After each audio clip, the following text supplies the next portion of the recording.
Salut, c'est Trado, content de vous retrouver pour la mise à jour des zones d'intervention pour les indices majeurs que je traite. On commence par le CAC 40 qui est déjà sur une zone d'intervention. Cette grande zone orange est un support journalier 73,23, 72,10.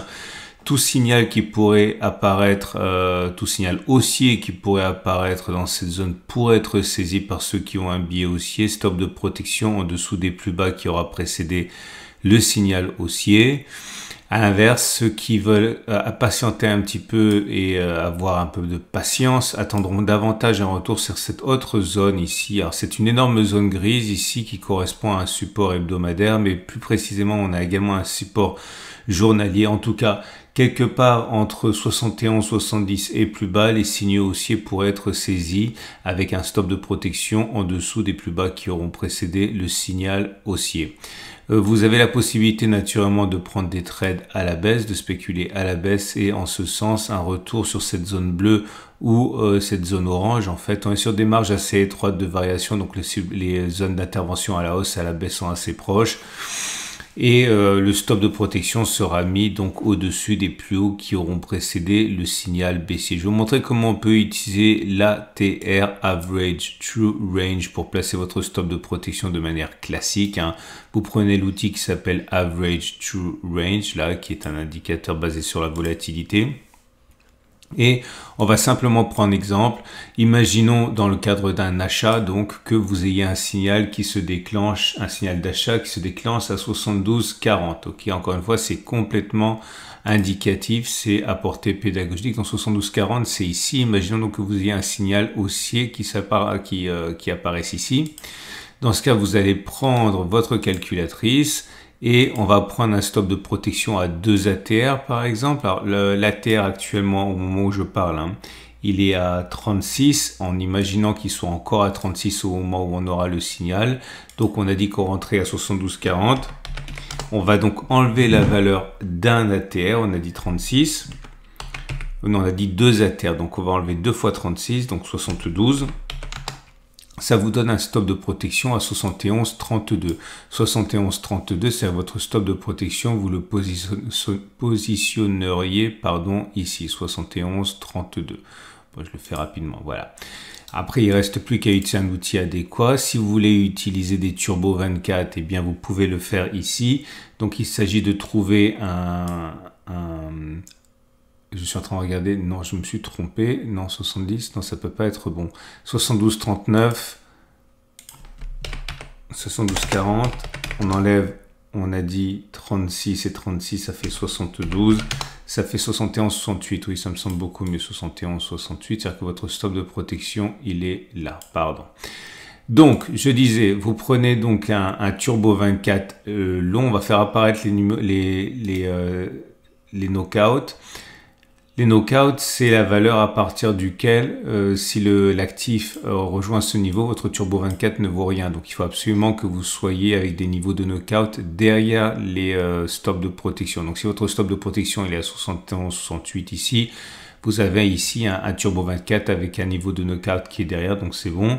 On va donc chercher à acheter un long ici et on est intéressé par celui qui a une barrière désactivante à 71,27, c'est celui-là. Là, il ne reste plus qu'à paramétrer l'achat. Alors, l'achat va se faire à un cours limite, on a dit, on va utiliser le pricer, c'est plus facile. On a dit qu'on rentrait à 72,40. Donc, lorsque les cours seront à 72,40, votre Turbo 24 vaudra 1,198. C'est pareil, je copie ça sur le ticket d'ordre. J'achète 10 Turbo 24. Voilà, je risque au total 11,98, mais en vérité, je ne veux pas risquer autant puisque je sortirai si les cours arrivent sur la valeur 61,67, qui m'évitera de perdre l'entièreté de ma mise, donc 15,98. Donc, il ne reste plus qu'à vérifier l'ordre. Voilà, c'est là. Et si je place un ordre, il va soudainement apparaître ici un ordre pour l'achat d'un Turbo 24 avec un knockout à 71,27. Et si on va chercher 72,39 ici, l'ordre sera activé. Maintenant, on peut évidemment spéculer à la baisse. On va encore prendre un exemple simplement indicatif. Imaginons donc que l'on décide d'acheter un turbo short, c'est-à-dire on spécule à la baisse à 74,60. Je vais le faire apparaître ici pour mémoire. Donc voici le prix auquel on va spéculer à la baisse. Si les cours vont là et qu'on a un signal, on spéculera à la baisse 74,60. Là aussi, je prends ma calculatrice, je prends 74,60 et j'enlève la valeur. Non, j'ajoute cette fois parce que le stop de protection il est au-dessus. On a dit 36 et 36,72.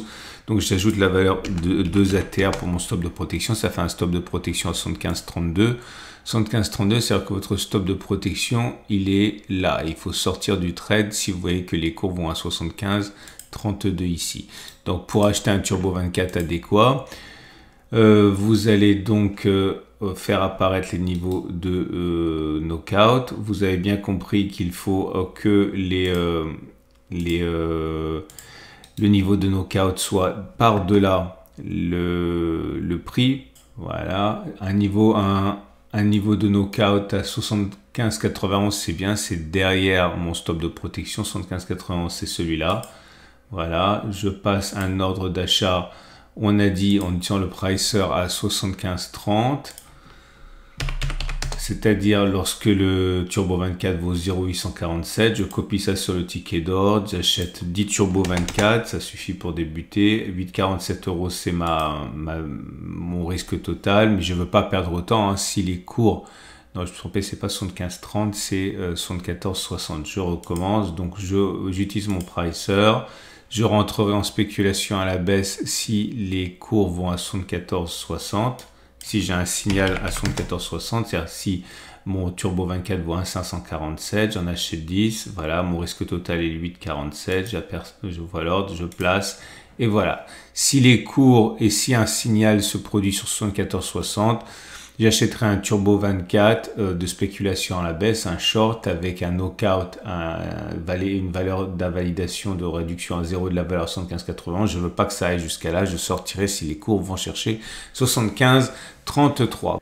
Et voilà le DAX 40, c'est-à-dire l'indice phare allemand. On est sur une zone de support à 15,790, 15,700. Ici, ceux qui veulent acheter peuvent attendre qu'un signal haussier se manifeste. Stop de protection en dessous des plus bas qui ont précédé le signal haussier. À savoir que toute cette zone orange est également une zone de support. Donc 15,700, 15,450 pourrait être mis à profit pour déceler des signaux acheteurs. Ceux qui veulent spéculer à la baisse, par contre, attendent sans doute que l'on revienne sur la résistance H4 des 16,075, 880 pour spéculer à la baisse sur signal baissier, stop de protection au-dessus des plus hauts qui ont précédé le signal baissier. Les bougies Ekinashi montrent que c'est baissier avec des bougies rouges sans mèche haute. Autrement dit, il est plus plausible que l'on continue de baisser plutôt que l'on ait fait les plus bas sur le DAX 40. Et voilà la situation sur le Dow Jones. Prochaine résistance à partir des 35 420 jusqu'à 35 700. Ceux qui ont un biais baissier peuvent initier des positions vendeuses sur cette zone, sur signal, stop de protection au-dessus des plus hauts qui ont précédé le signal. Et à l'inverse, les plus impatients peuvent tenter d'acheter sur les 35 130, 35 000. Stop de protection sous les plus bas qui ont précédé le signal haussier et les plus patients attendront plutôt un retour sur les 34 470, 34 300 pour faire la même chose. Bougie Ekinashi plutôt baissière avec bougie rouge sans mèche haute. Autrement dit, il est plus plausible que l'on continue de baisser plutôt que l'on ait fait les plus bas sur le Dow Jones. Et on passe au Nasdaq qui est déjà sur zone d'intervention. Si vous avez un biais haussier, cette zone des 15 000, 14 700 est un endroit où on peut tenter de déceler des signaux haussiers. Stop de protection en dessous des plus bas qui ont précédé le signal haussier. Inversement, tout le long de la remontée de la résistance H4, 15 370, 15 70, voire 15 500, 15 380, n'importe quel signal baissier qui verrait le jour pourrait être saisi par ceux qui veulent trader à la baisse. Stop de protection au-dessus de des sommets qui ont précédé le signal. Bougie Ekinashi pour l'instant baissière, vous pouvez le voir avec des bougies rouges. Et en particulier la dernière qui n'a pas de mèche haute. Autrement dit, au regard de cet indicateur, il est plus plausible qu'on ait encore à aller plus bas sur le Nasdaq. Et voilà l'euro-dollar déjà en zone de support ici. Donc ceux qui veulent acheter peuvent le faire sur signal dans cette zone bleue avec un stop de protection sous les plus bas qui ont précédé le signal acheteur.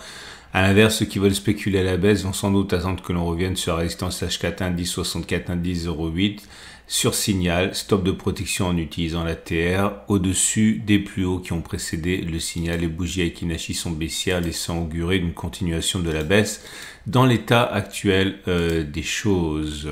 Et on termine avec Bitcoin qui est en train de rebondir sur une zone ici de support H4, support journalier à 29 228 560. Ceux qui décèlent un signal haussier peuvent acheter maintenant, stop de protection sous les plus bas qui ont précédé le signal haussier. Et ceux qui veulent spéculer à la baisse, par contre, auraient peut-être intérêt à attendre que l'on revienne sur la résistance H4 des 30 200, 29 700, attendre un signal baissier, mettre un stop de protection au-dessus des plus hauts qui ont précédé le signal baissier, ou alors attendre même un retour sur la zone de résistance journalière des 30 250 plus, pour faire exactement la même chose. Bougie Aiki-Nashi en amélioration, comme vous pouvez le voir, c'est plus rouge, c'est vert, mais toujours méchotte, mèche basse. Donc pour l'instant, c'est un simple rebond technique, pas une tendance haussière. On a fait le tour des éléments. Vous avez la possibilité, c'est très important pour vous si vous le désirez, d'aller dans mon onglet communauté, parce que dans mon onglet communauté, tous les jours, lorsque l'on arrive sur une zone d'intérêt, celle que j'ai mentionnée, je mets une alerte qui vous permet en fait de réaliser qu'on est sur une zone. Donc je vous montre comment ça fonctionne. Vous allez ici, vous allez sur l'onglet communauté, comme je l'ai dit, là, et vous allez avoir des supports, enfin des alertes ici, comme par l'alerte CAC 40 avant que l'on a baissé, c'était vendredi. Et puis vous aviez également une zone ici d'alerte, c'était un peu plus tôt, c'était sur le DAX 40. Bref, vous serez ainsi mis au courant en temps réel. Donc pour cela, je vous rappelle, vous allez sur ma chaîne YouTube, dans l'onglet communauté, et tous les soirs, s'il y a des alertes, vous trouverez ces alertes également pour les actions, les ETF, etc. N'oubliez pas de vous abonner à la chaîne si vous avez apprécié le contenu. Je vous dis à tout de suite pour d'autres vidéos.